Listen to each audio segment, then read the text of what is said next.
Yeah. DIY heads-up display. Very neat. So Kevin, I'm assuming the new plate size worked because I see the red one. No, that's the because I don't have your bag yet. Oh, I see what you mean. Okay. Yeah, that's the old dimensions. Yeah, but I'll be honest. I think I'll print the new ones tonight. This was the old dimensions. I'll print two. They take 2 of them is going to take 24 hours basically. So it's quite right print. So well. I see John trying to get on. Sideways. John, you're sideways. Can you hear us, John? We can't see him. I can see him. I'll wait till I see his face. He probably just got home. He's like, we're about 4 minutes away from going live. We're just we're kind of just chilling out in the green room. Is that what they call it? The green room? Well, there's green grass, Yeah, the green grass room. Yeah. Can you guys hear me, by the way? Yeah, I can hear you. Hey, John, can you hear us? John, we can see you. Hi, can John. you see us, John? Hey, John. Can you hear me now? Yeah. I can hear you now. Hardworking man. We're 3 minutes away. We're live now. We're live now. We're just killing 3 minutes of time. Wait till I see his face. He probably just got home. He's like, we're Hear me now? I can hear you now. Someone's got to go on. No, that was my fault. I had another page open. Okay. That's awesome. Okay, I think I got it working now. I can hear you guys. Your volume's a little low, John. So just to remind you guys, we are talking about ammo selection. We're talking about ballistic calculators. We're talking about dope. But we'll start with ammo selection first, and then we'll walk through kind of what was your first approach going through ballistic calculators, what apps you guys started with, and what are you guys using now? Why did you switch? If you're thinking about switching, what are you going to switch to and why? And then the last one, and then what are the different ways that you guys keep track of your notes, and how does that interact with kind of how you run your match and how you run stage to stage? So we'll go through each one. So don't sweat it if you can't keep this all down. We'll moderate it. It's nice to hear the 4 different ways of doing things. So you got a list basically? Yeah. We'll just go through. Yeah. That's perfect. And then we'll ask how you guys feel about mini mags. I don't know. I haven't tested them yet. It's true. If you haven't tested it, you don't know if they don't work, right? Yeah. Or stingers, velocitors, because speed is it, right? Yeah. Oh, exactly. It's all about speed. Kevin, tell me if you agree or not. We made hits with a rifle match to 1,000, so all you need is rifle match. I agree. True. That's true. That's a fair argument. Is the writing on there? Barely, but you can see there is writing on there. Yeah. Okay. All right. Oh, I see. Can't see it. Let's see. I don't know if how good. Yeah, now you can see. We can see there is writing. Yeah, it's really that's all that matters. There you go. That's awesome. Oh, maybe I should grab my wrist coach. Everyone's got their wrist coach. Oh, if we're going to talk about how you keep track of it. Yeah. There's so many different ways. That's the old school way, though. This is I got the new school way. I got one of those too, but I can't do everything like you, Kevin. Tripod's enough for 1 year. No, you don't know what I'm about to show you there, John. It's gonna blow your mind. Okay. Stay tuned for this is part the 3. latest and greatest dope collection, dope measuring device. You can prep a whole stage. Wait, Kevin, don't give it away yet. Let the I seen a picture of that. Who's leaking confidential information? No, that's for our Patreon subscribers. Yeah, exactly. You gotta pay to see that one. You gotta pay to see that one. 20 seconds out, guys. Did you figure out how to set it so they can't hear our shenanigans? Nope. No, they hear everything. This is part of the charm. Yeah. This is part of the charm. Hear all the Shenanigans. stuff. See, that's the cool part. None of you guys are inappropriate. It's the uncut. Yeah.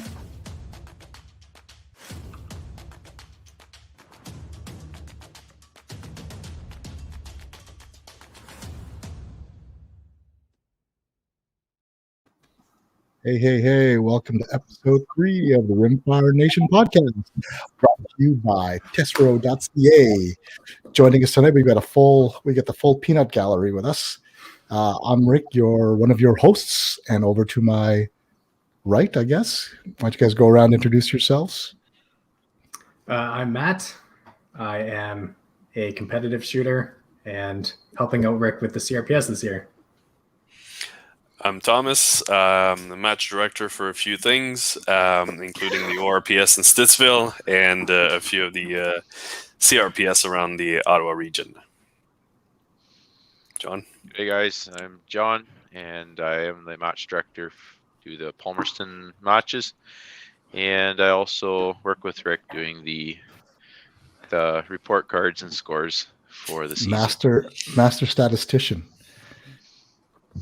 If that's pushing it, but sure. Yeah. There's nobody who knows numbers better than John, That's right. Yeah. That's right. I guess that leads into me. I'm Kevin, and I'm going to be helping out with the rifle program and capturing the data so that anybody who grabs a loaner rifle has some sort of a starting point so that they can get some hits on target. Nice. And today, from a product spotlight from Testro, did you know that Testro now carries spur mounts? For those that didn't know, spur mounts are the bee's knees when it comes to keeping your optics solidly on your rifle. So I believe they're on sale. So check them out. 30 mil, and I don't know if it's got 34 mils. Do you have 34 Yep, to the right. Yep, 34. Yeah, there you go. Yeah. So he's got 34s and 30s with what do we got? 6 mil and 0 mil options. So check them out, testro.ca. So Asmir and Miriam proudly brings you Rimfire Nation podcast. Thank you. Next week I'm hoping to have Asmir on to introduce himself, give you a little bit about his background and how he got into the business of Testro, and talk about all the exciting stuff that he's bringing in or has brought in. Things have changed a lot from a couple of years ago when I first met Asmir. So stay tuned for that. And now, without any further ado, so the topic this week is ammo selection as the first topic. Do you have to choose ammo? You can just buy what you've been shooting all your life, whether it's mini mag, CCI standard velocity, bucket of bullets, or golden bullets. And then we'll talk about ballistics calculators. Do you need one? What are the options out there? And then kind of following on that is ballistic apps. What are you guys using? What did you start with? What are you using now? And then once you've got the numbers, what do you do with it at a match where you've got 10 stages? Then there's so many things going on. How do you keep track of it? Right? That's the other important thing. And how do you use that when it comes to your stage prep, executing the stage, and then getting ready for the next stage? So we'll talk a little bit about that and get 4 or 5 different perspectives on that. And then finally, at the end of that is DOPE. So data obtained on previous engagement or previous experience, however way you want to use that acronym. Is it necessary? Is it critical? Do you guys do it? How do you guys do it? And again, these topics can span hours and hours worth. So we're not planning to give you the one and only answer in terms of getting all this down, but it gives you our perspectives on how we approached it from when we started to where we are now. So I'll kick it off. So for those that don't know, I'm involved with Project Maple Seed, which is a civilian marksmanship instruction group where we see lots of students from various levels of experience, some totally brand new, picking up a rifle for the first time at that event, to guys that are, former master snipers in the military. So we've got that broad gamut, including PRS experienced shooters. And if you're shooting rimfire, the things that we can't do is we can't reload for our rifles like centerfire. Well, now you can reload, but we're not going to cover that offshoot of folks that are crazy enough to spend more time on a very simple sport. So from my perspective, what we used to do is when we get loaner rifles, we'd grab whatever ammo we had, whether it's a Gila standard or high velocity or CCI Blazer or CCI standard velocity, and typically or golden bullets. We usually have that grouping of affordable ammo that most people can get. And we would just basically shoot groups with each one. So we'll take a box of 50. We've got a target with 4 different bullseyes on it. Doesn't have to be anything special. Just put a Sharpie mark on it. Put 4 or 5 different pages with 4 targets each. You'll fire 10 fouling rounds, and then you'll shoot for groups in typically your most stable position. So for us, that was prone. If you don't have access to prone, shoot off a bench, and you shoot 10-round groups, and then you track each one, always keeping it in the same conditions. So we'd go, we'd start with the cheapest one and go up. So CCI, Blazer, then standard velocity, then Aguila, standard Aguila high velocity, and then maybe a bucket of bullets, or for shits and giggles, maybe you'd pick a box of higher end ammo if you wanted to test it. And from there, for that rifle, we'd say for this particular lot, that is the ammo that works best. And usually it was standard velocity. It wasn't bad. Sometimes it was CCI Blazer or Aguila standard. And that's typically it. And again, I'm not saying that you're down to measuring, tenths of an inch. Really what you're looking for is, out of the batch you've got, which are the ones that you'd lean to, right? Because sometimes you'll see that one group's twice as big as the other, so you get rid of that one. And then you just decide based on what you see, kind of what is it you want to afford. And then now I just take that same approach and bring it to the competitive shooting field and say, well, what's my price point? That's the important thing. Two most important things are, what is your price point and what can you get, right? There's no point finding out that it's going to be, Center X or Midas Plus, and you can't get that, or you can't afford it. So go to your local store if you're first getting into this and see what they've got on the shelf and figure out what price points. Now, as a word of advice, CCI standard velocity works well in most rifles, so that's kind of our default starting point. In fact, our loaner rifles will be tuned for either, or will be at the gathering dope for either CCI standard velocity or Ely Club. Those are the two that we're standardizing on going forward. But again, it's up to you to say, and what's nice with Tessero is that they'll sell you sampler packs. So you've got mid-range sampler pack and an upper range sampler pack. And let me see if I'll swap to that after. And that gives you an assortment of 5 different brands and models. So why we sell on 50, so it's 10 fouling rounds, then 4 10-shot groups adding up to 50. So you'll blow through a few boxes. And then from there, you'll say, okay, these are the worst, so I'm not going to use those. And the ones that group the best, pick any one of those 2 or 3, or the one that clearly is the best, and use that. That's kind of my recommendation. Now, the important thing about the higher end is you need to track lot numbers, because you can get variations in lot numbers. So once you've found the one that you like from a lot number perspective, try and buy up as much as you can afford or you think you'll need for at least this season. So if you're shooting 3 matches, it's 200 rounds a match, so it's 600 rounds you need to buy. If you're not going to practice, that's all you need. If you're going to practice, factor that into it. Typically, you'll buy at least a season's worth if you can, so that you don't run out of that particular lot. And that's kind of the cheap and simple. And again, it doesn't matter what target you use. Just shoot a consistent target on the same day under the same conditions. So that's my 2 cents worth. How about you, Matt? How do you approach this? Well, the last time I actually had to go through ammo selection per se was quite a while ago, maybe 6 months ago or so.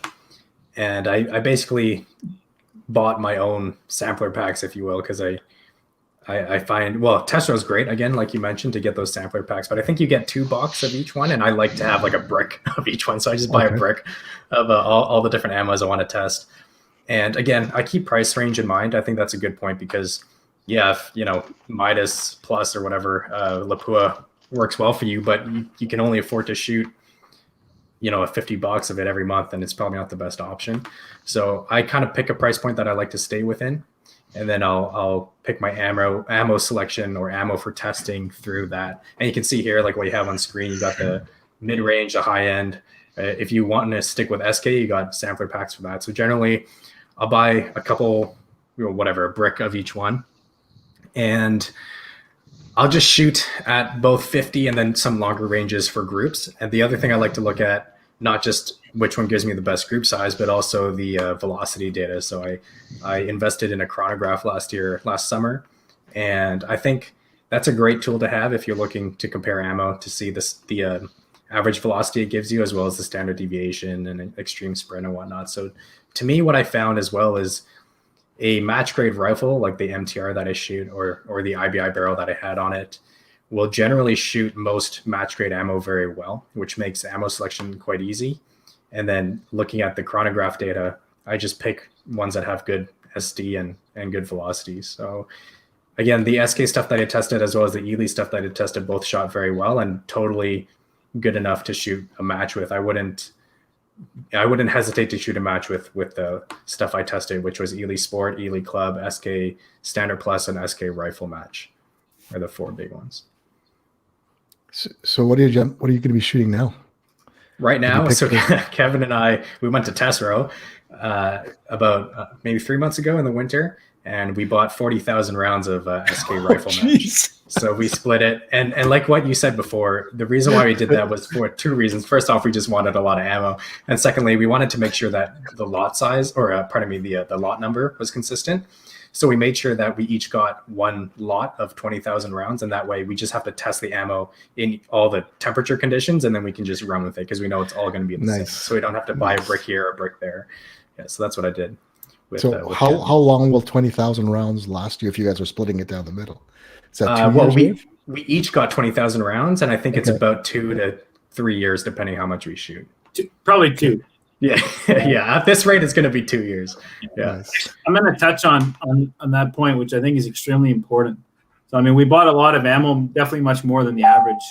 And the reason for that is that temperature sensitivity. So, as Matt alluded to, you want to kind of check your ammo in different temperatures. And that's because if you're at -10, it's going to be a much different result as if you're +10. Your velocities are going to be different. So if you have to read, and you only can do that on different days at the range. So if you have to do that for a new lot of ammo right before a match, you're not going to have all that information to your disposal. So really, I mean, it's going to go around to me, so I don't want to take too much time. But the biggest piece of advice I can find is when you find an ammo that works, try to buy as much you can possibly afford of that, and you're going to save yourselves a lot of headache. Yeah. And so last year I shot the majority of the season with Ely Sport, but my local range kind of ran low on that, and that's when I decided I'm just going to buy cases of the next thing. So I knew Rifle Match shot well on my rifle, so when it was available, we bought a few cases of that. Yeah. Nice.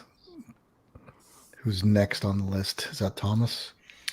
Yeah. Okay. Yeah. Either me or Kevin. Let's go you. We're kind of going at it. Very good. I think I think we're all going to echo each other quite a bit, but similarly, I started with whatever was shot. I started with a B-22 with the CCI standard, which was what was cheap and available. It shot well until I ran into some extraction issue.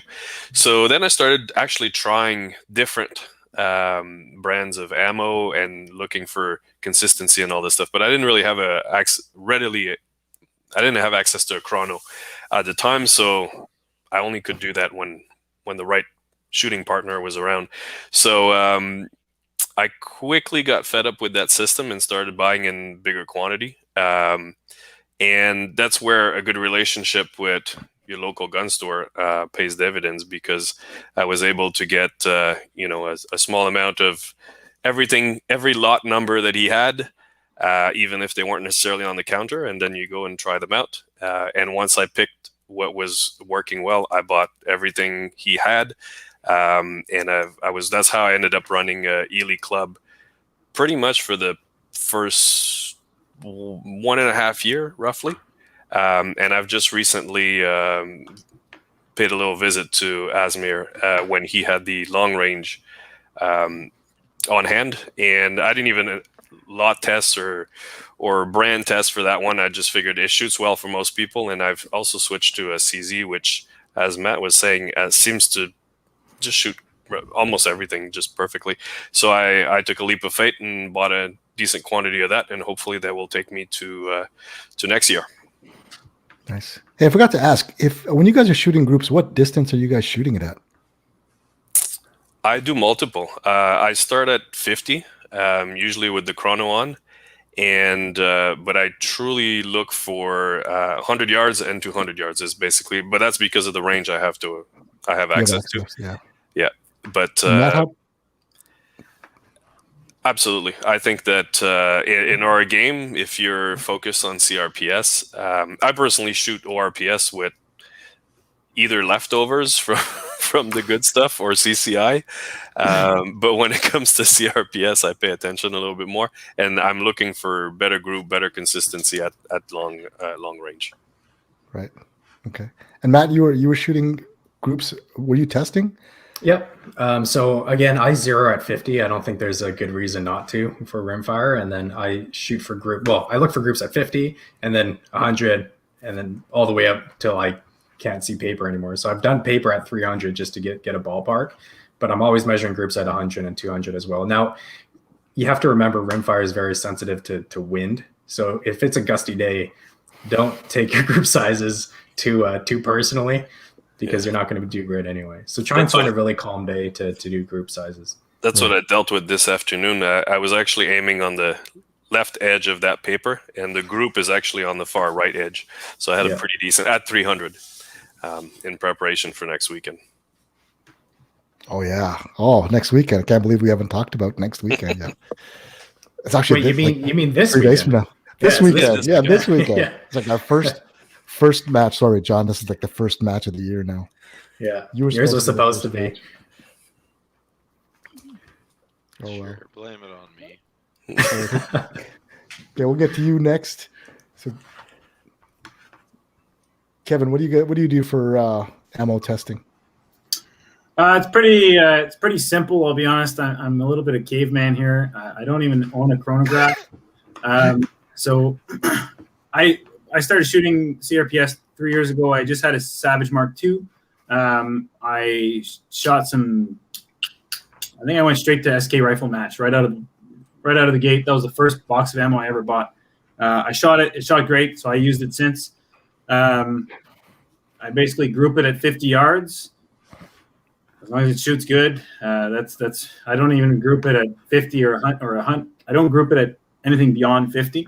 And then when I get access to a chronograph, I use Matt Huey, so I use the buddy system. I basically get the measurements, and from that we'll get into the whole dope situation, which is truing it. But that's all my testing. I shoot at 50 yards. That's really it. Okay. Cool. John, what about you? I know you're a little bit more involved in the ammo testing. Actually, you're testing everything, aren't you? It gets a little bit complicated if you ask me that question. To do it in a couple of minutes is not really possible. So if you don't know, John loves spreadsheets, right? So John is the guy that crunches numbers about numbers. But if we just keep it simple to what ammo did you start with, and how did you get to the ammo you're shooting now, right? Yeah. So the ammo I started with was the Federal Target, and the reason I'm shooting that is I could buy lots of it. I use that for my practice ammo. I also have CCI standard velocity here, and I've used that for practice. The first number of matches I shot was with the Federal Target, and Kevin brings up a very good point. He shoots groups at 50 yards. He calls it good. He has no idea at 200 yards how that ammo groups. There might be something that groups half the size, but doesn't matter.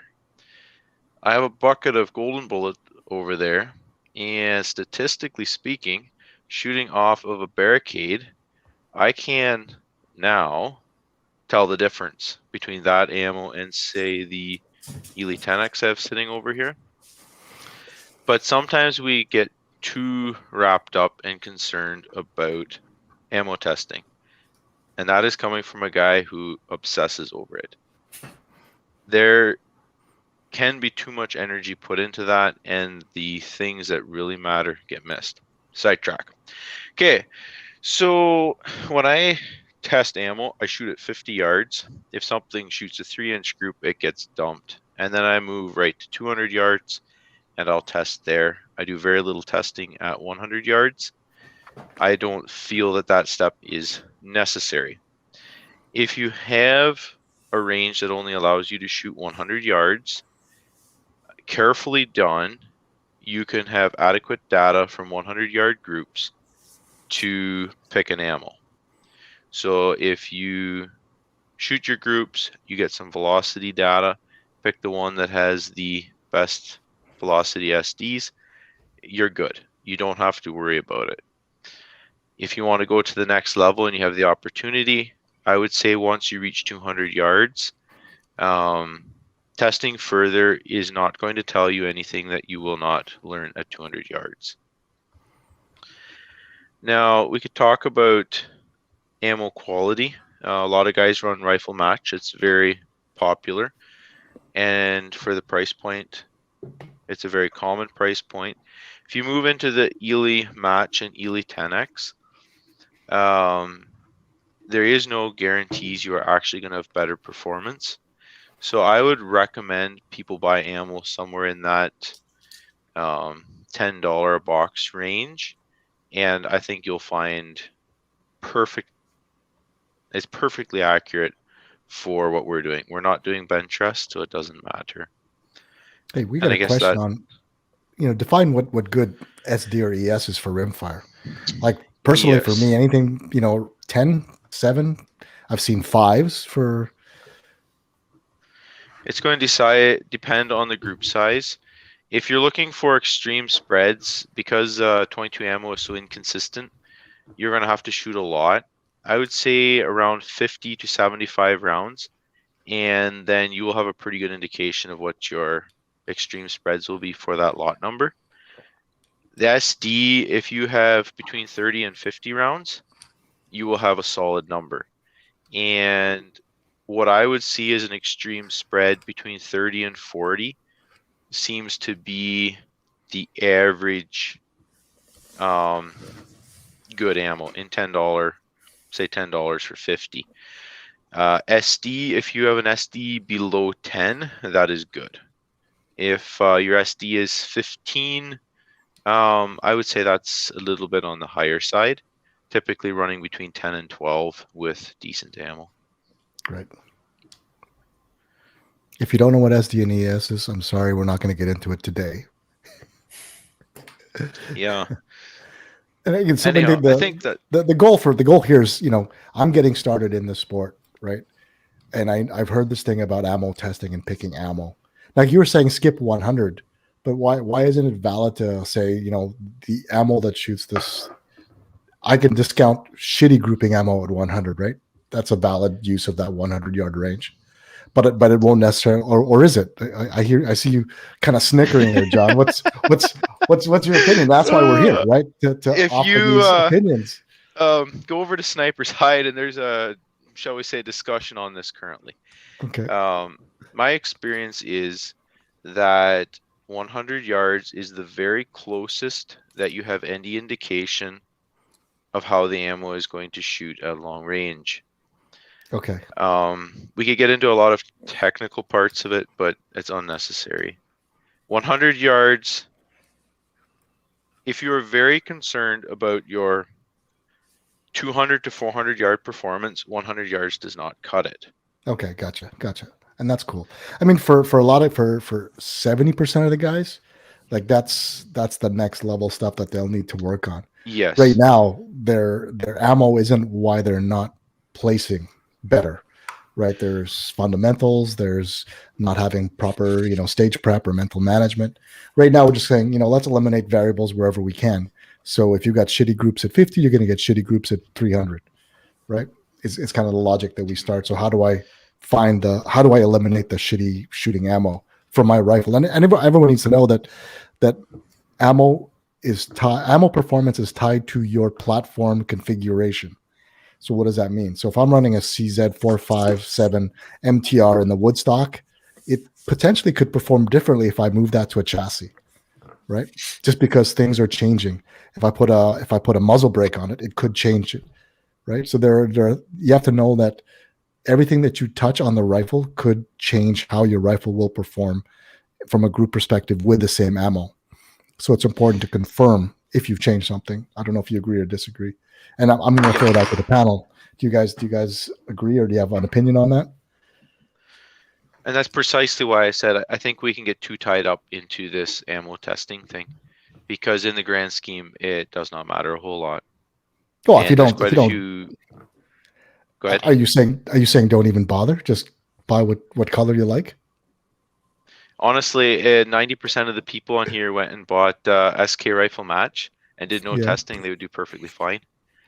Well, yeah, that's it. They can't get SK rifle match, and they get there's CCI Blazer, there's bucket of bullets, there's Velocitor, there's mini mags, there's CCI standard velocity. Like, Then I would pick who knows? CCI or the federal target. Yes, it's gonna be. It's So- actually yeah. So everyone just save your time. And I would agree with it. You know, for if you're just starting out, and that's why we standardized on readily available, affordable, cost-effective ammo. CCI standard velocity is a great round to start with, right? It's proven, it's proven itself in the last 3 years of just a decent performing. You know, can you win with it? Yeah, you can win with it, but you're not going to lose because of it, right? That's the thing we're trying to isolate is stuff that's wildly variable is not good. And CCI standard velocity has proven itself to me anyway in the last 4 years to be a consistent, dependable, you know, irrespective of lots. It's just a reliable. I'd have no problems recommending it. That SK rifle match and Elite Club or SK standard, right? Those are the go-tos for me. And I think any of those go-tos take a whole lot of that ammo testing out of the equation. I mean, I've done some ammo testing on all of those, and they're so similar that I don't really bother anymore. Like I said, I needed more ammo. There was something I was curious about, the SK long range. Asmir had it. I bought a case, and it's just great, just like I expected it would. So now, if we wanted to talk about taking with CCI standard velocity, if you wanted to look at testing, you say what for ammo should I test, and you want to be serious about this, I would suggest getting SK rifle match because that is a ammo type. All your Lapuas and SK are going to be similar. Okay, CCI standard velocity is a good option to try, and Elite contact, and then your Elite club, because all 4 of those have different bullet shapes and lengths. One of those 4 your rifle will probably prefer. If you're going to test pistol match, rifle match, center X, and on, then you're talking very detailed and not necessary. Yeah, and let's face it, the target sizes are more than generous enough to overshadow any potential group size significant gains that you get. Like if I shave off, you know, a tenth of an inch, right, at 50, and you're shooting a full size IPSC at 250 and past, right? It doesn't matter anymore, right? Yeah, it's more the consistency, right? The SD and ES again. So, you know, the other question that came up is Rob asked, you know, how many rounds are fired at 50, 100, 200, 300 beyond? You know, 80% of the shots are going to be under 300. 80% of the shots typically are under 250, right? For the typical matches that I set up. Now, you know, John might have, because of his terrain, longer shots, or Ron Sharp's got, you know, different layout, and you know, who knows what Thomas is going to put together. And I think for Clarence Creek, I think you're going to be under 300 for most of the match anyway, as well, right? So, and same thing if we're running matches at Stittsville. So, I think there's not a lot. So there's 1 or 2 that test your super long range, you know, dope, but nothing that it's going to be extreme long range competitions. You know, it's again, we're testing positional stability, you know, mental management, stage prep, not do you have the ultimate bullet selector for long range. So good question, Rob. Okay, so ammo. Any other comments on ammo selection? May I break a few myths? Oh, yeah, absolutely. High velocity versus standard velocity in the transonic range. A lot of guys are going to come across that at some point and wonder, does standard velocity shoot better than high velocity? The short answer is absolutely not. There is no difference. Your bullet will not lose stability moving through transonic. But what you will find is a lot of your high velocity hunting type ammo is simply not manufactured consistent enough to be a solid match ammo. And that is why I believe this myth has started. The other thing is faster is better. And ballistically, you will have less drop the faster your bullet goes, but you will have an increased wind drift. And that seems counterintuitive, but you can take a ballistic calculator and play with it, and you will soon find out that we would have to shoot a 22 bullet at 1700 feet per second to match the wind drift of a standard velocity doing between 1050 and 1070. And I had another one, but I don't remember it. While you're thinking about that, sorry, that's this one I want to show. Bullet comparators, rim thickness gauges. Did you guys do any of that? Waste Or is this more of the, so let's two-part question. Is there a difference? Is there a gain? And B, is that gain worth it, right? Is really what it boils down to. If you got a bucket of golden bullets, you can gain some in your velocity spreads with rim thickness. But once again, if we're talking the $8 to $10 a box, even CCI standard velocity, you're wasting your time. You might catch one or two, but no. It'll improve, but not enough to make the effort worthwhile, I guess. Or is there no improvement? On $10 a box ammo, you won't see any improvement. Okay. I disagree. I don't think you're going to see any improvement whatsoever. I mean, if you run if you check your ballistic calculator and you put like a 1 mile per hour wind at 200 yards, your thickness measurement's going to give you a slightly better group. I don't think it's going to affect your velocity. So then what's that going to do is you're going to get your 1 mile per hour wind. It's going to come and it's going to move you to the very left of the target regardless. So I think you're much better off spending that time practicing in your basement dry firing at targets if you don't have access to a range. And if you do, you're better off practicing than you are measuring your gauge thicknesses.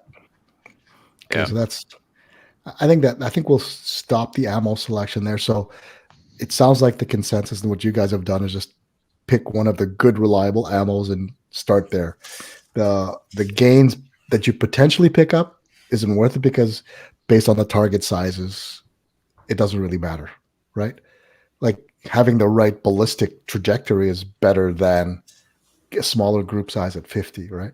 Absolutely. Yeah, I just want to mention too, like just looking at the Facebook group. Granted, people use the CRPS Facebook group as just everything Rimfire, which is totally fine. But sometimes I agree with John. People get way too caught up in group sizes, and to me, a good enough group to shoot a CRPS with is 1/2 inch at 50. And I know some people are going to freak out and be like, "Oh my gosh, you're not putting them in the same hole." But to me, that's totally fine. And again, like what Kevin mentioned as well, your time and training well and effectively. Yeah. Is much more, it's much more beneficial to actually shoot and practice different positions and stuff than just shooting off a bench and shooting groups at 50 yards, right? And I'm thinking, I think that just goes back to, all we knew back then was go to the range and shoot until you get smaller groups, right? And that's kind of drilled into us. You go to the range and you keep turning money into noise until the groups get smaller, and then when it gets smaller, that means it's better. But because the game is not a bench rest game. Right. Exactly. It just goes out the window that what you're trying to dial into isn't going to bring you any benefits down the road or at the stages. Yeah, and as you already mentioned, all the what I would consider match grade ammo, like the SK and the Ely stuff, they all give me under 1/2 inch groups, and they all have fairly good SD under 14. So to me, they're all good to go as long as I can find a bunch that I can test and practice with. I'll shoot that at a match, no questions asked. There you go. Now, just as a reverse on that, if I was doing barrel testing, and John, you might have one or two words for barrel testing. Now, if I know that the barrel I'm currently shooting gives me 1/2 inch groups, is there any point upgrading my barrel to shoot 1/4 inch groups or 0.3 of an inch groups? Is that a waste of time and money? I think all of you have upgraded your barrels, right? No, not Kevin, not Thomas.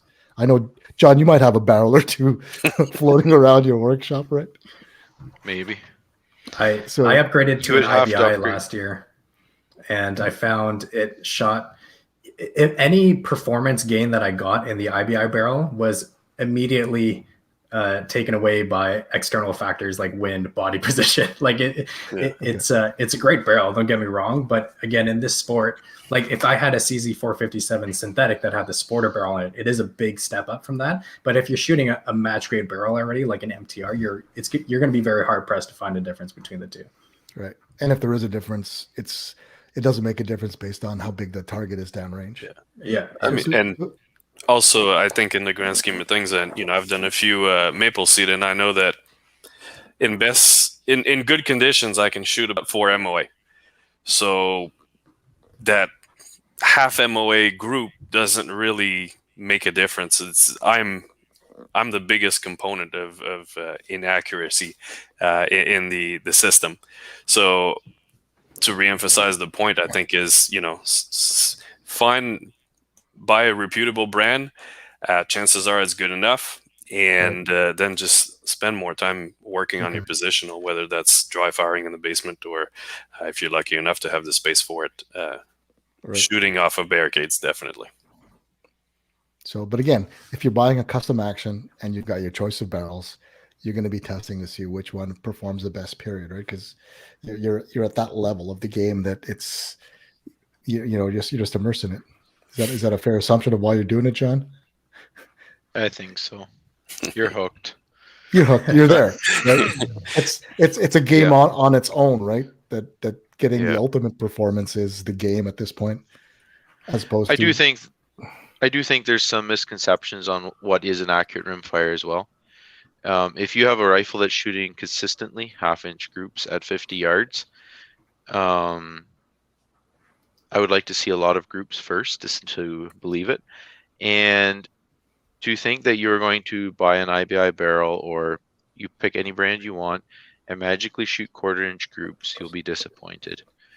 There's a lot more that goes into making a 22 rimfire basically bench rest accuracy that you're going to have to do. The barrel's not going to make that difference. Right. Here's another question, and this will be the last topic. Barrel tuner, since it's appropriate, is like, I guess what I'm, if I could digest or summarize kind of what we've been talking about, the barrel tuner might provide benefits, but the game we're using it in, which is strictly CRPS, the benefits are lost within the rounding error of the target size, right? If there is a benefit. Or does someone have an opinion on barrel tuners? What's your take? Like, will it make a difference? I can't speak to it personally because I have not tried one yet. But I do want to say it's not that group sizes don't matter. It's just that they matter to a certain extent, and then anything beyond that, it doesn't matter. Right? Yeah. I mean, I think reliable rifle is probably number one. Yes, exactly. If you can't cycle and eject, yeah, exactly. Buy something else. Isn't going to fix your velocities. It might shrink your group sizes slightly, but if you're shooting, it's not going to turn a bucket of bullets into Ely club, right? it might make your 50-yard group a little bit smaller. Yeah. So, but I'd say take that money and buy a game changer bag. If you don't have one already, a sticky one. But if you already have one and you want to have some fun, yeah, there's nothing wrong with it. It's just I haven't tried one personally. Yeah, but again, it is on my to-do list for the year. Actually, is to see how a tuner works for long range, but we're not there yet. Again, that's not because it's going to give you the edge in CRPS, just because you're interested in it. Oh, 100%. I'm still going to stick to it. Doesn't really matter. Okay, there you go. All right, so that's ammo. So hopefully we've answered some questions. And again, 50-yard zero, 25-yard zero, 100-yard zero. Everyone 50. agrees 50. Right? 50 yard or 50 meters doesn't matter. Difference, but Doesn't matter. Whatever you work in, just 50. Yeah. Okay, awesome. You'd actually be embarrassing. I don't always have a zero. Like if I'm shooting 50 yards and I know my group is 0.3 of a mil high, I'll just put that in my ballistic calculator. I never worry about it actually. Nice. Yeah, but I got enough stuff to worry about, John. I can't add one more variable. It's like you on your RPR bipod adds another mil. Yeah. Right? So no thanks, man. 3 to 4 tenths, but anyway, yeah. Yeah. What? Yeah. See, I can't even remember that. I didn't either though. John has a chart for every prop I know. that we have, you know. That's right. He's got it all tuned. Awesome. Okay, so hopefully that's clarified some. So group sizes matter up to a point, right? But after that, it's your skill and your ability to gather good ballistic data and read the wind and getting stable position and not yanking the trigger, right? So Yep. if you haven't already, spend $75, take a maple seed. We'll be I think we'll be announcing. No, it's still early. We got a couple of weeks to go before we announce the schedule. I think a lot of Rangers are still on lockdown, so we just have to wait and see. We're already talking to a lot of Rangers, but before we announce, we just need to tidy up a few loose ends. So okay, so that's ammo. So now we move on to ballistics. So now that we've got our ammo and we've got our 50-yard zero. For ORPS, the Outlaw Rimfire series, it's not that much complicated, right?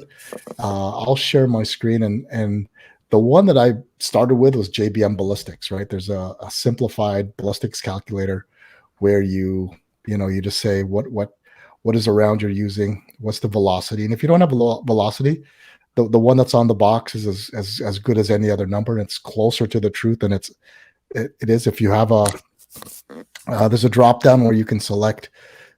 This one is the standard velocity CCI that we talked about, and roughly it runs 1050 in my rifle. Once you enter that, then you enter the muzzle velocity, and then you'll answer a bunch of questions, and then you'll hit calculate, and it gives you your bullet drops. You decide what the step ranges are, and you can get, so at 100 I'm 2.2 mils of drop. And you can choose MOA or mil, so it's entirely up to you. So this is what I started with. I don't know if you what you guys used. Same thing. As a dope chart. Same ammo, same ballistic app. I use an Excel spreadsheet, believe it or not. And how did you calculate you just measured and plotted your curve? No. I have a spreadsheet that I put together. It's based on I forget the guy's name, his math anyway. And I built my own so I could create my own drop cards and papers to carry in the field with me. So what I used when I was I think I documented this on my YouTube channel, but for the first ORPS match that I shot, I knew the distances were only at 25-yard increments. And again, 25 and 50-yard, the size targets we're shooting, it's year zero, and then you only need 75 and 100. So I just went out to the range the weekend before and shot those two distances to see what I had to hold, and then just used that at the match. So right. For ORPS, it's much more simple. Right? So you were gathering dope then, Matt. You weren't using a ballistic calculator. Okay, so that's the next topic. So actually what I did here for guys just starting out, right? So the variables that I entered was, and I'll just explain JBM Ballistics. I said what my maximum range is. So when you get your course of fire, you're going to see what your father's target is. And then typically you'll put in the range increments and whether you want to go 5, you want to go 10, I just go 10 and know that it's going to be somewhere in that range. Because again, the targets are going to be forgiving enough that you'll be close. If you're really anal about it, you can go 5. And then the next most important thing is entering wind speed at 5 kilometers an hour. So that's your multiple that you'll use. So if the wind is at 5 kilometers, and I'll just hit calculate, you'll see that your windage at 100 is going to be 0.5 mils, whichever way the wind direction is blowing. If it's 10, you just double that. So it's linear. If it's 15, you'll triple that. So this gives you a good baseline. And what you want to do is you want to bracket. If you know that the wind is blowing between 5 and 10 kilometers, then you've got your high and low number that you can bracket. And then you'll decide when you're firing the shot, whether it's on the lower side or the higher side. And that's kind of how I use that starting out. And again, by no means is that precise, but I guess you start training yourself on which end of the scale I'm at. And again, you have your buddies on the squad with you to help you out. Right? They say, well, what were you holding for? They'll say, start using the wind factor and say, okay, right now it's blowing 8. Well, what do you want to do? You want to go right in between the 5 and the 10 kilometer an hour wind. And most guys have a Kestrel on the squad anyway, or if you're running the same rifle as your buddy, you can ask them what their wind hold was. And if they're ask the good shooters what their wind hold was. A good shooter that you trust, right? Right. And that's how I use JBM Ballistics. And I don't know, Matt or Kevin or Thomas or John, if you would you guys, I know John, you were using the spreadsheet method. Kevin, did you have anything to add to that? Yeah, back to I mean, I guess I was just lucky. I must have pulled the right card. I think I started with Straylock. I bought the app on the first time I ever shot a gun, 22, and I've been using Straylock ever since. So it's the best $15 investment I've ever made. Okay. I'll So I guess have to second him. Yeah, I'm gonna have to third. So I started off with Applied Ballistics because I had a Kessler with Applied Ballistics, and Applied Ballistics was a sponsor. So, it gave good data to me. It was reliable, and I did very well with it. But when I was shooting with these guys, they showed me the multiple target setups that you could do with Strelok, where you can say, these are the 5 targets that I'm shooting on this stage. And Kevin's got, let me show that. So hang on to that. So you can actually select what target. So back in the old days, so so this is that's the new hotness. Let me show you the old way, where if you had this drop data and you get the course of fire, so stage 1, you had 150, 185, 195, and a 210. You'd have to go to this table and write down, and I was using painter's tape, right, with a Sharpie, and I'd write down the different bullet drops and the different windage at those distances, right? So Thomas has got his painter's tape and Sharpie, and I'd write that for every stage. And usually in the course of fire, there's a spot to put elevation and windage. So I'd write that down before the match, so I'd have all of my data prepped. And then with every stage, I just copy it from the book onto the painter's tape and stick it onto the painter's tape. Eventually, I got onto a tactical armband, which is basically I just stuck cards into kind of this transparent wrist cover, and that worked for me for a while. And then eventually, I switched to a Kestrel with Applied Ballistics on it. But again, I'd have to swap through multiple target data or update the targets, because you have 5 targets, but you have to update each one every time the target distance has changed and also target direction changed. And it was working, but it was a lot of work. But Strelok Pro let you say, here's this stage basically, and these are the 5 targets. And I don't know if that covers direction. Does it have compass direction heading? Yeah, it's pretty cool. So you want to show the reticle page, Kevin? Yeah, sorry. I was actually talking and then I was on mute. So nice thing. Unfortunately, you can't read this. My camera is not nearly good enough. But this basically allows me to add a stage. So you can imagine what this says is stage 1. Okay, I'm going to add stage 2, and then basically what you can do at this point is you can add targets. So if my first target is at 50 yards, wow, this is really you should be able to see that. So this says 50 yards. Okay, you'll have to imagine it. And then I can add my next target, which was at 100 yards. So I'll add my next target, and then you can imagine I'm going to go on, and then I'll add my third target, 200, whatever. Okay. So I've got all my target list now, and there's a really cool thing is not so wind. If you don't want to have your 5 mile per hour, the wind's constantly changing or whatever, that's basically, this really isn't doing it justice. So this is actually a wind direction. So you can pick your wind direction, and then you can pick your wind magnitude. You got 1 and then 2, and then that'll automatically populate your wind holds. So you don't have to write it down ahead of time. You can basically do it right before your stage, and if you're like me, I just mount it to my gun, and there's no writing, so it's ready to go. Anyways, that's yeah. Nice. Yeah. So that's why I switched to Strelok for the 2021 season. And if you're hemming and hawing about spending $15 for something that's going to dramatically change your mental management and your stage prep, like that's basically a box and a half of good ammo, right? It's worth it. It's worth it for me. I mean, it just makes sense. And Thomas, what are you using this year? Are you using this year? Like that?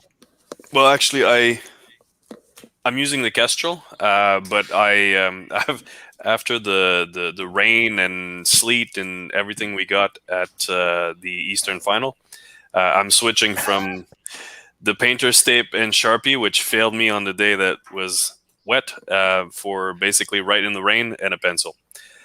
We will see if I go through the entire season, but that's the plan this year. I like low tech in general. See you on Soviet style. I mean, I see tremendous value in what Kevin just talked about, because it is one more thing that consumes a fair amount of time in between stages. And if you're doing your fair part, being an RO and spotting, sometimes it becomes a little daunting to go through each and every stage, and basically the user interface on the Kestrel is a little clunky, so you're scrolling through your distances, writing it down. I don't know, we'll see. Maybe by the end of the season I'll join the Strelok Pro / mount the phone on your rifle. Well, you don't have to go that far. Well, I think it's a fantastic idea. I mean, the fact that it just does it all for you without having to scramble last minute to collect all that target is huge. That looks like an app that was designed by somebody who actually shoots what we shoot, because it's definitely a little pressure point that we all feel, and that seems to be a very nice solution to it. And I fail every now and again enough to know that could make my intra-stage life so much better. John, what are you using? I've just switched to Strelok.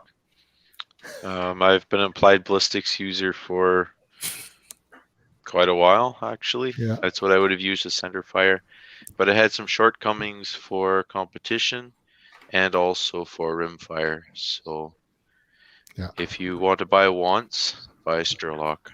But if you want to get started without buying any app, you could do the free Strelok version or the Hornady app. The Hornady app, once set up, is very intuitive to use for the interface.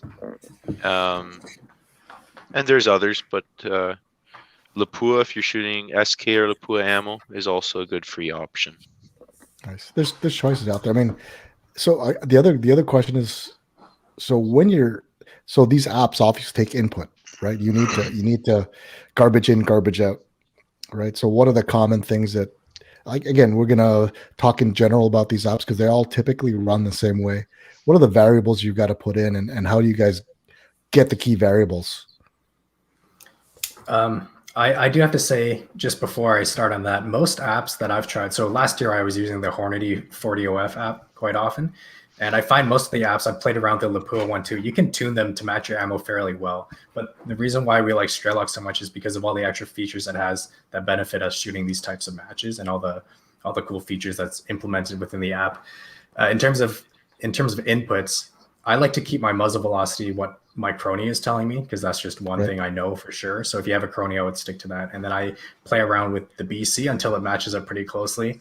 And then depending on the app, if it allows you to true further than that using your actual drop data, like Strelok, I'll do that. And then I don't have to do much correction within 350 yards, let's say. Right. So now you've thrown that acronym BC, that ballistic coefficient. So you talked about muzzle velocity, then you've got BC, ballistic coefficient. Are those the two variables that drive that curve? Yes. Ballistic apps? So for me, I play around with BC the most in terms of trying to match my curve properly. I think there's probably different ways, but that's what I do. And I will say the BC on the box, sometimes like SK publishes a BC of 0.172 or something like that. And that has never been accurate for me. It's always been very overstated in my experience. So it might be a good starting point depending on what app you're using, but then try and play around with that a little bit as well. So what's the process that you go through then? You've got your velocity, that's known because you've got some chronograph that tells you that. And now you're shooting at some distance and you're comparing calculated versus actual drop. Yep. And then, so let's just say I plug in my muzzle velocity and I'm just using the BC on the box of 0.172, and it's telling me I have to hold 6.5 mils at 200 yards, and I'm finding I have to hold 6.8. Well, that 0.3 difference, I'll see if changing the BC, dropping it a little bit lower, gets me closer to that, and then I'll validate the rest of the trajectory. So I'll go into 100 yards and see if my hold is still valid. And that's kind of how I've been truing it. I don't know if there's a better method. I think maybe Kevin or John can speak more about that. But that's just how I've been doing it. It seems to work pretty well. I follow the exact same procedure. No comment. John, do you do anything differently, or Thomas? Same. I do. I do the same procedure. I could go a little bit more technical on like the G1 stuff, but maybe we'll have something more technical another day. We won't. Yeah, we'll do G1, G7 another day. Again, well, all we're trying to do if is you're truing at shorter distances. Yeah. Anyway, I'll stop. It's all right. It's all right, Joe. I know you want to unleash the dogs, but let's save it for another deep dive into the Can I share master something? ballistician. Can I show something really cool? Let me see if this. Okay, this shows up way better than Kevin. So this is actually the drop data I was using at shooting with Kevin on the weekend, and I just want to show you a cool screen. So this is Strelok again, so you can see all my targets here, my wind holds. But if I want to, I can choose this reticle option, and I don't know if it's going to show up. Yeah, you're blown out. It's so much better than mine, Matt. It's so much better. Oh man, it's too bad it's blown up, but it's really cool because you can choose your reticle. So I have, I was shooting my Strike Eagle, so I have my Strike Eagle reticle, and it shows you all the different targets in your reticle and where you would have to hold, which is pretty neat. So I think, again, Strelok has a lot of features that are kind of tuned towards this type of precision shooting, which is the reason why I think it's worth, paying a little bit of money out of pocket than something like the Hornady, which again works good, but you just don't have all those fancy little features. Yeah, there we go. Yeah, this is the simplistic version of it, right? Is that what you're trying to show? Exactly. Yeah. Okay. Yeah. Awesome. So what's the takeaway here? At the end of the day, there's many options. They're all pretty much good. What do you need? What do we need to look for? Basically, the ability to enter our muzzle velocity, adjust the BC, and we basically validate this in the field by looking at whether or not we're on target. Well, I guess the other so environment, right, is the other thing, because we live in this fabulous climate where you can be at 80 degrees or minus 40 degrees. Is that an important factor? Is that where the ballistic calculators come into play? That can I trust what the ballistic? I mean, here's the thing: you're either guessing or you're going to use something that hopefully is guessing better than you, right? Based on the formulas that people have built into it. Right? There actually seems to be a little bit of a side discussion going on in the comments about this exact subject in terms of the temperature sensitivity of ammo. Yeah. And I think I made a 45-minute video on this a year ago. It was the first video I ever made. I think the fact that you have so much variation in your muzzle velocity between, obviously this depends on ammo, because some ammo is more temperature dependent and some, or temperature sensitive, and some isn't. But you've got your ammo velocities, which are going to change with temperature. But you also have air density, which is going to change with temperature. And the fact that you have both of those combined, having a ballistic calculator with you at the day of the match, if you start shooting at 8 a.m. and it's 5 degrees outside, and then the afternoon comes along and it's 25 degrees outside, or 20, there's going to be a significant difference. I mean, we can be talking about 10 to 12 inches plus at 300 yards of variance between those two temperatures. And unless you have that ballistic calculator ready to go, you just have to have like book full of charts, and you got to know what the temperature is. So that's the primary advantage. So, it might not be perfect, but it's better than guessing, right? As long as you've got the ability to update your weather event and temperature data, weather environment and temperature data on there live, you can get updated drop adjustments. Now, wind is something that you can build into it if you're good at guessing the high and lows and direction on a per target basis. But again, that's what this game about. That's the process of refining your skill set. Right now, wind is the thing that eludes me to this very day. On a calm, no wind day, I can kick all kinds of butt. The minute that the leaves start to rustle or the grass starts to wave, I'm toast, man. I drop like a stone in the standings. But I know my weakness. Going on to inputs, though, the first thing I do before I look at my calculator for the day is I input the weather, basically, right? Because that like what people are mentioning is a big factor. So I'll input the weather, the temperature, whatever, humidity, and then go from there. Just remember to update it first thing in the morning. And then I find most good apps will be able to tweak all your other information based on your weather pretty well, and then just keep rolling. I mean, look at the Eastern Championships last year, right? We had early fall and then early winter weather on 2 separate days, right? If you didn't have a calculator, you'd be all over the place. And most people were. Plus, I think the wind had just switched out too. So, yeah. Anything else on ballistic calculators? And it's everyone agrees that it's good to have one. It's essential. And then learn how to use it. If you can true, which kind of leads us into gathering dope and starting to work a little bit more in the real world environment to see exactly where things stand. So you can, so for me, I only have access to a 60-yard range. Well, now that I've got friends I have access to longer, but if I didn't, I'd be stuck at a 50-yard range, or actually prior to that, it was a 43-meter range, right? 50-yard range. That's what the limit was. And that's where I did, 80% of my practice. But again, are you going to, does that put you in a disadvantage? I think yes, right? Because you really won't know what your bullets are doing until you get into a match condition. And matches are a terrible place to learn where your bullets aren't dropping as fast or dropping far. So let's talk about dope. Dope stands for data obtained on previous engagement or data obtained on previous experience.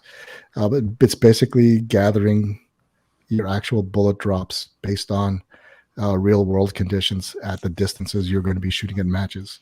So I think most if not all of you have access to at least up to 300 yards, right, Thomas? Stittsville's up to 300 in the yards? Ottawa region. I think both EOSC, I think, in the east end, and Stittsville both have 300 yard range. Right. So we're pretty spoiled. Right. So how do you guys go through? So what is different? So if you guys contrast gathering dope versus ballistic calculator, right? Well, I think to some extent they go hand in hand. In fact, I did that this afternoon in preparation for the match. But usually what I will do is go to the range and go to the range with a game plan. So the first thing I'll do is chrono. There are ways, if you don't have a chrono, you can always use apps that will calibrate your muzzle velocity based on your drop. But ideally, as you said, garbage in, garbage out. The confirming your distance, don't necessarily trust what's on the range, that the range are at the distance that they claim, and also validate your chrono. Maybe borrow from a friend the buddy system. I mean, Kevin does really well, and he doesn't necessarily own one. So step one, get the weather data. I get that off the Kestrel, but there's many ways to do this. Chrono, so that I get my velocity. That goes into the app. And then I know that I will shoot at 50, 100, 200, and 300. I get the predicted drop data from the app, and then I actually shoot at paper. And I don't touch anything. I just shoot. I don't make any corrections. I just aim for the bullseye. The next step is I basically either take my target away or I actually just take a photo. And everything else happens at home. So I go at home and I basically check where did my bullet land based on what my app was saying. So let's say that there's a delta of 0.5 mil, then I start truing. And that's basically how I gathered drop data, and maybe I'm skipping ahead, but put it back into the app to make sure that the two are in sync, so that once we get on match day, all I need to input is muzzle velocity and environmentals, and then I can trust that my app will be on target. That's interesting. So if very we look condensed, that's my system. Yeah, I mean, so the old use of dope was the Bible. That was the data you went to war with, or in this case, go to the match with. Now, Are all of you using dope to true your calculators, or are you actually using the dope to shoot the match with? Who doesn't do that? True the I guess is the calculator. question. It goes back in the calculator. Although I So- have it all in a book, but I don't use the book other than Okay. to true the the calculator. Right. So that's and do you guys go through and generate these curves by temperature, or so? I mean, is it just every time just before the match you'll true your calculator, or do you have profiles saved based on specific conditions? So in Strelok, you can plug in different muzzle velocities for the same rifle based on temperature, and that's what I did. I measured my muzzle velocity at minus 15, whatever, minus 50. Okay. Every time I have a set chronograph data set, I'll plug that in, and then I find now when I crony my gun, let's say it's 10 degrees out, Strelok has predicted it within like 5 feet per second, which is negligible. And then I'll do my 200-yard shot, see if there's any variance, and then kind of true my calculator based on that. But what Thomas was saying, I use my dope per se and to true my calculator. I don't just go off one or the other. Right. Okay, that's interesting. I'm trying Okay. to see because I used the Ballistics before I switched over to the Kestrel with the applied ballistics. So now this is a way to cheat a little bit because the environment is measured on the day of. But I mean, at the end of the day, if you look at the weather network the evening before you head to the match, the difference is not huge. So you can pretty easily go into JBM ballistic and print, the whatever they're forecasting, and maybe a range of +5 degree, -5 degree, or something like Right. that. And Yeah, so there's a good chance you'll Right. have good data. So you could print your book by groups of weather Correct. or temperature. Okay, interesting. I'm a person who, as much as I like spreadsheets, I like paper, and I actually ran paper for the NRS matches, and there I simply break it down in temperature bands. So I Right. have a band. Oh no, it won't show up. Yeah, it looks very complicated. It's very simple, but so I have every 5 degrees I have a band, and what you will find is it's perfectly adequate. So if you were to create this in JBM, and you were to have a even every 10 degrees, it's going to be okay. If it's somewhere in between, if it's a 200-yard target, maybe you just have to dial for 205 yards. Sounds crude, but it works. Right. Okay. So you can soon, if you figure out at the beginning of the day, today's weather, I'm going to have to add 5 yards to my numbers. It's actually very accurate. Interesting. Never thought of that. And that'll be an advanced topic that we'll cover. So so in this episode we've covered kind of dispelling the myths about choosing ammo, picking ammo, pick one of the recommended ones. We've covered ballistic calculators, what it does, what are the inputs, why do you use it. Now we've covered dope that kind of works in conjunction with that ballistic calculator and the apps to get you a truer curve that you can rely on, and understanding that you'll have to drive that app based on weather conditions. Some apps are like the applied ballistics and the Kestrel already takes that into account automatically. So that's the advantage of that. And even then there's that next level evolution where you've got the heads up display available that sends the data from the Kestrel to the heads up display, and that's mounted to your rifle. Kind of a rich man's version of what you guys have done with the Strelok Pro and the phone mount. And I think, I don't know if you can do a review on that or post that somewhere, Kevin. You guys want to see more about that? That's a 3D printed Kevin special, right? So Yeah. somebody was asking about it. Essentially, I think it's like a multi-part, thing that all clamps together, so I can put my gun in my bag. So I could talk about it in some sort of a video. Matt will probably post it. Yeah, I more think that- content to come. Yeah, we'll have an episode on all things built by guys to help in the hopes of helping their match day. It hasn't been run through a live fire exercise yet, Kevin.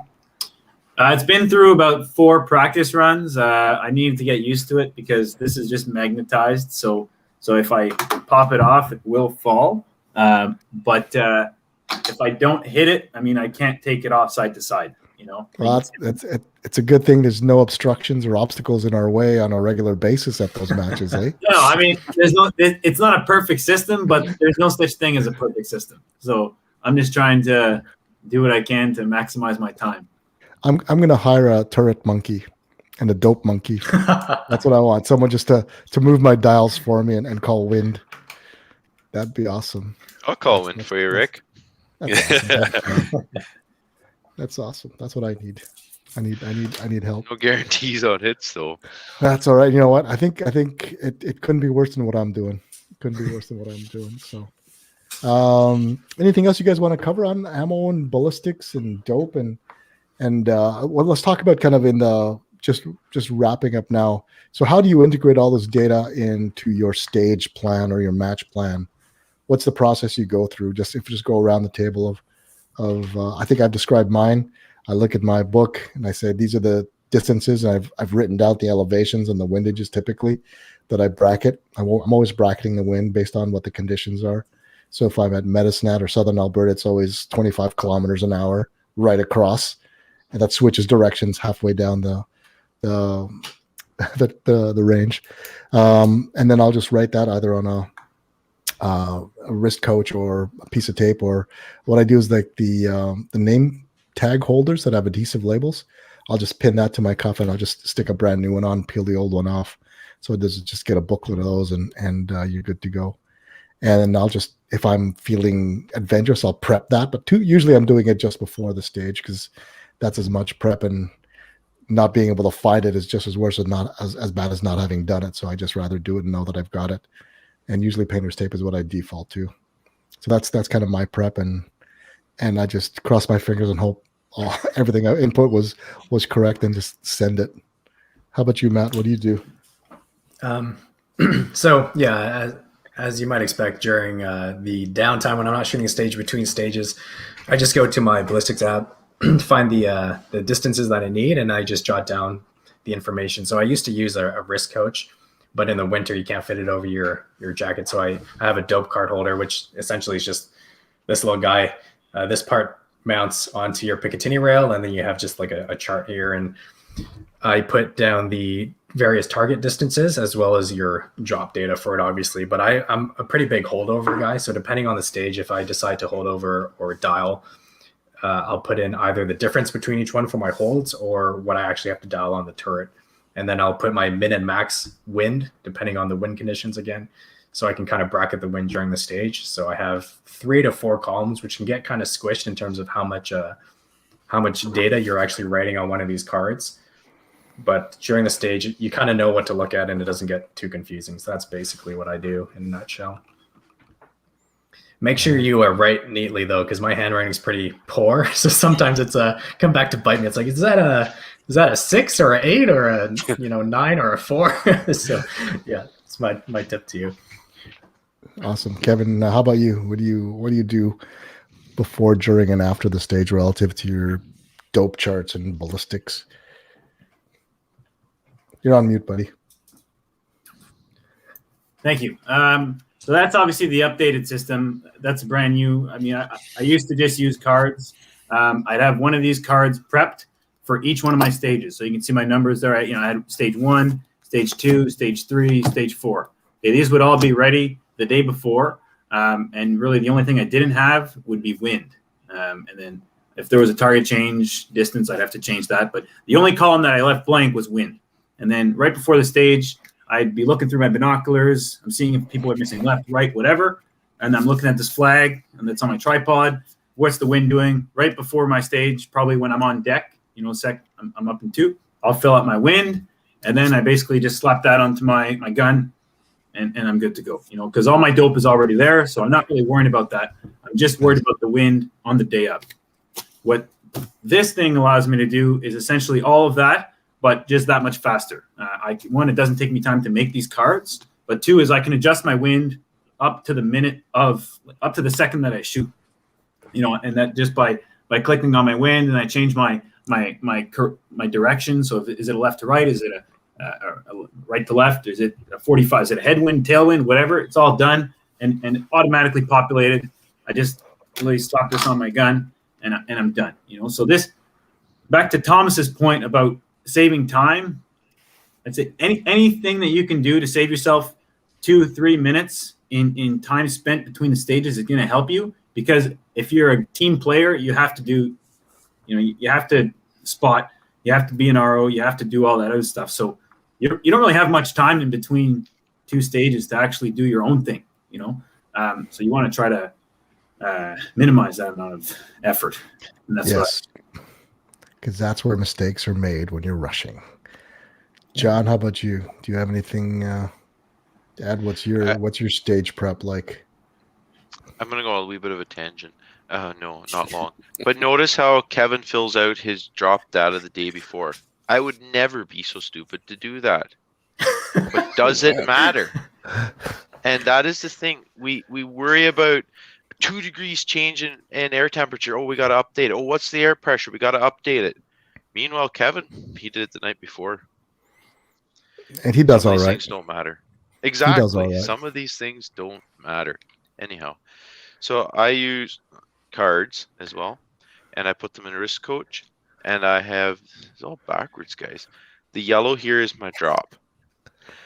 I almost never write down wind, but I write down the drop and I put it in a risk coach.